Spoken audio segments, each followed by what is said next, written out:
Thank you for being here today. Walaikum assalam, Shahzadi. It was a pleasure. Yeah, and is this your first open forum, or you've? No, I think this is my probably fourth one because I've been an active member for BidOpen for the last couple of years. Okay. So this is my fourth annual forum which I've been attending. Okay, and is this the first time that you spoke in the forum, or not? No, I have spoken previously as well. Okay. And every time it's a different topic. So this year it was a different topic as well. So this was specifically on AI. So tell us a bit about your background, because obviously it's very much related with AI and what we're actually trying to do today. Yeah, so specifically, I think, look, I mean, AI is the center of attention in the last, I would say, 18 months. Yes. And you know, the company which I work for, which is Nvidia, which is the #1 market leader in the world right now, and which is spearheading the AI technology. I'm lucky to actually work for that company. I think specifically from a user perspective, I think if you look at that, AI has an impact on everyone. Yes. From students to parents to researchers to bigger companies, everyone. Absolutely. And the reason why I say that is that, for example, let's say I'll take your example. Let's say if you want to do some research, first you would go on Google and you would search something and it will give you 10, 15 different links, and then you'll give up on it. Yes. Now, if you want to learn about anything else, you will say, hey, I want to learn about a topic X, and give me an example and explain to me like a layman. And in 30 seconds, you will have a very good idea of what that is. So if you look at, so that is what the impact of AI is on everyone. And that is it is truly revolutionizing. And it's a true revolution. Yeah. So, I mean, it feels like a wave, right? This AI. And I feel like either you ride the wave or you go under. But I also feel there's a certain fear with this wave that even if you're trying to ride it, you can go under. So what are your thoughts on the people who are actually maybe not part of your world, but they'll be hearing about AI, even using ChatGPT, and they're kind of scared of its implications?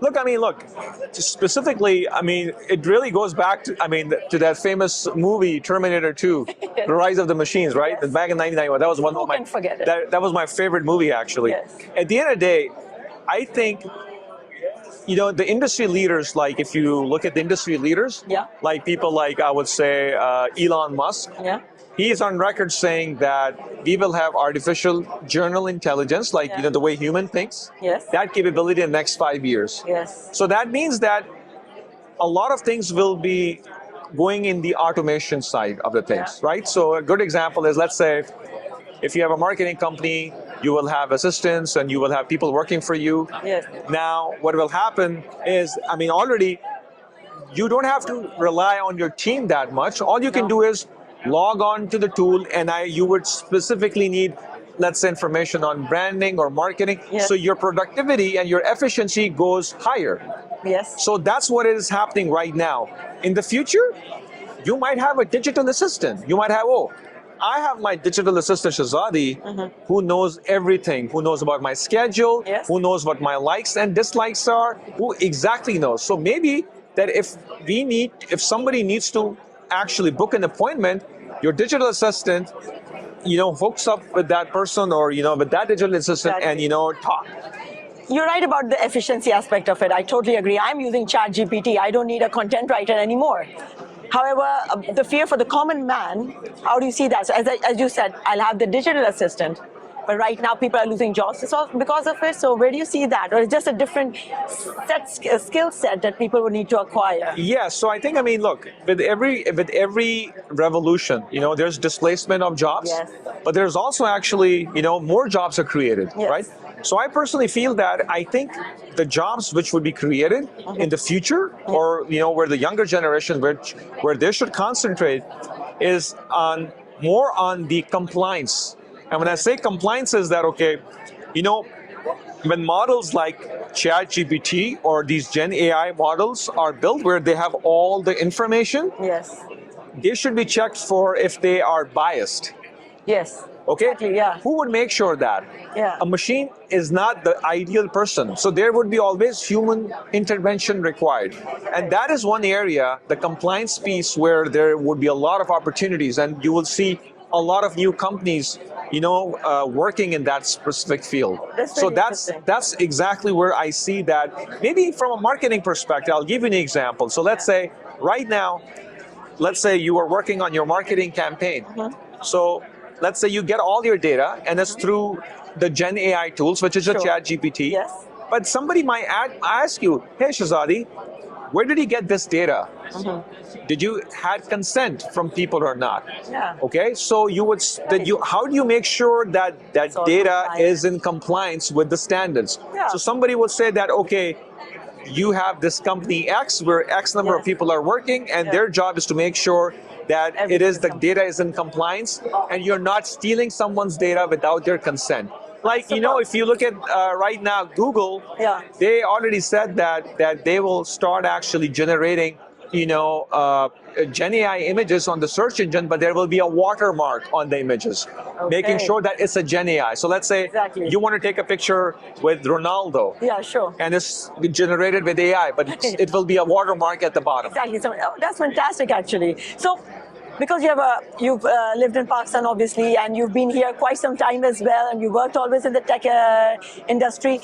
What would be your suggestion for the youth of Pakistan? Like, what they should be gearing towards, what kind of skill sets they should be acquiring to ensure that they're not left behind with this AI and technology world? Yeah, so I think, first, it's just because, like, today, everything, whether you are in, in Asia, or where you're in Africa, or where you're in Europe, the best thing is the power of the internet. Yeah. So anything you want to search, you can search on the internet. What are the latest trends? Sure. So instead of like for the youth, I would say, instead of wasting your time on social media, you should actually see what's going on in the world.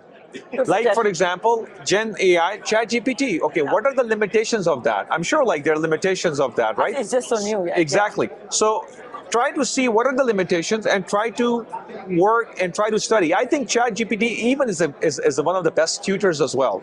Yes, that's if you want to learn about something, about anything as well, you go to these Gen AI tools, they will teach you and they will give you examples. So I think just actually seeing where the technology is going, and you don't even have to ask. You just have to simply search. It's at your fingertips, basically, nowadays, isn't it? You need to know how to. We have a term called prompt engineering. Okay. How do you ask the right prompts? Oh yes. Just so that, for example, for this interview, you're asking me the right questions, and I'm responding to you. Sure. So AI is exactly like that. Or the search, the way you ask the prompts, it will give you out the same responses. Yeah, that's true. I hear that, and I've used it in my work as well. Yes. You change the question slightly, and it gives you a better answer. Exactly, and after a while, you become an expert, and in the beginning, it will take you 30 minutes to get that information, but then slowly and gradually, you know that it will, and you won't be spending 30 minutes, but in 5 minutes, you will get that information. And AI is also learning what you want, basically, isn't it? Yes. It's like an ever-evolving thing, is it not? So basically what it does is, for example, when you go on these Gen AI tools, you register yourself. Yeah. They already know your persona. Yeah. Let's say you are a student or you are a professional. Where you work, what you doing, what you like. Yes. What you click on. Exactly. So the questions, let's say you're asking, it already has a good understanding of what the questions you have asked. So based on that, it will develop that intelligence that, okay, let's say, for example, it's a she's between 20 and 30 years old. She likes to eat fast food or sushi, etc., etc. And then, based on that preferences, the model or the Gen AI tool will answer accordingly. Fantastic. It's been an absolute pleasure. Thank you for coming. And of course, I'll be seeing you in Open again next year. Inshallah. Thank you so much. Thank you. Pleasure.